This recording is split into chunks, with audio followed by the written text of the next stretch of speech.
इतिहास गवाह है, राजा बहुत हुए, साम्राज्य बहुत बने, पर क्या कभी आपने किसी ऐसे राजा के बारे में सुना है जिसके पास मुकुट पहनने से पहले सिर कटाने वाले हजारों मालवे तैयार थे, जिसके पास सिंहासन नहीं था पर करोड़ों दिलों में उसकी जगह पक्की थी। आज बात उस बेटे की जिसने अपनी माँ की आंखों के आंसुओं को स्वराज की मसाल बना दिया। आज बात छत्रपति शिवाजी महाराज की। कल्पना कीजिए उस दौर की जब मंदिर तोड़े जा रहे, माताओं की गोद सूनी हो रही और चारों तरफ अंधेरा था, तब शिवनेरी के ठंडे पत्थरों पर बैठी एक माँ जीजाबाई अपने गर्भ में पल रहे बच्चे से बातें कर रही थी। वह उसे लोरी नहीं, दास्ता की जंजीरें टूटने की आहट सुना रही थी। जब शिवाजी छोटे थे उन्होंने पूछा, माँ क्या हम हमेशा गुलाम रहेंगे? तब जीजाबाई ने उनके हाथों में छोटी सी तलवार थमाई और कहा, नहीं शिवबा, तुम गुलाम पैदा नहीं हुए हो, तुम न्याय करने के लिए पैदा हुए। वहीं से एक बालक के मन में खुद के लिए नहीं बल्कि अपनी मिट्टी के लिए जीने की तड़प पैदा हुई। शिवाजी महाराज की सेना सिर्फ सैनिक की फौज नहीं थी, वह भावनाओं का सैलाब था।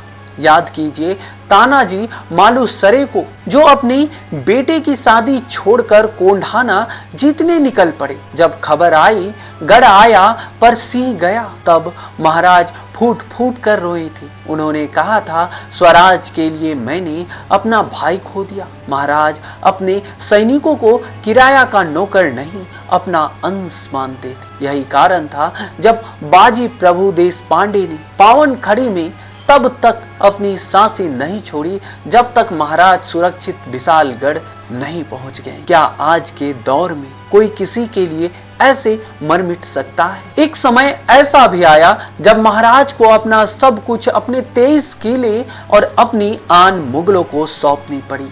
आगरा की उस कैद में जहां चारों तरफ दुश्मन थे, महाराज अकेले बैठे अपनी मिट्टी को याद करते हैं, लेकिन उनकी आंखों में डर नहीं था बल्कि वापस लौटकर अपनी प्रजा को आजाद कराने की भूख थी।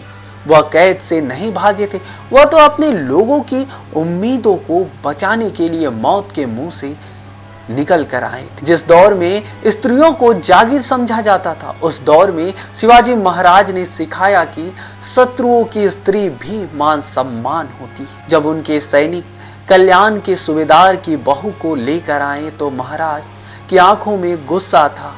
उन्होंने झुककर माफी मांगी। यह एक राजा का अहंकार नहीं, एक मां के दिए हुए संस्कार थे। उन्होंने दिखाया कि ताकत का असली इस्तेमाल कमजोर को डराने में नहीं बल्कि उसे सुरक्षा देने में। 3 अप्रैल 1680 रायगढ़ की हवाएं अचानक थम गई। महाराज की देह शांत थी।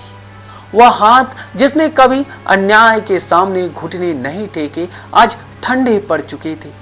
पूरे महाराष्ट्र के चूल्हे उस दिन नहीं जले। गरीब किसानों ने वैसे ही विलाप किया जैसे उन्होंने अपना सगा बाप खो दिया।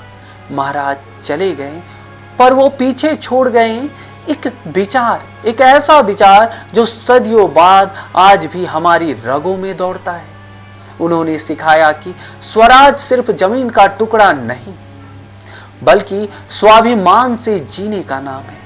आज भी जब सह्याद्री की पहाड़ियों में हवाएं चलती है तो जय शिवाजी के गूंज सुनाई देती है। शिवाजी महाराज कोई अतीत का पन्ना नहीं बल्कि हमारे भविष्य की प्रेरणा है। अगर इस कहानी से आपकी आंखों को नम किया है और आपके सीने में गर्व की आग जलाई है तो इस वीडियो को शेयर करना आपकी जिम्मेदारी है। आइए दुनिया को बताएं हमारा राजा कैसा था।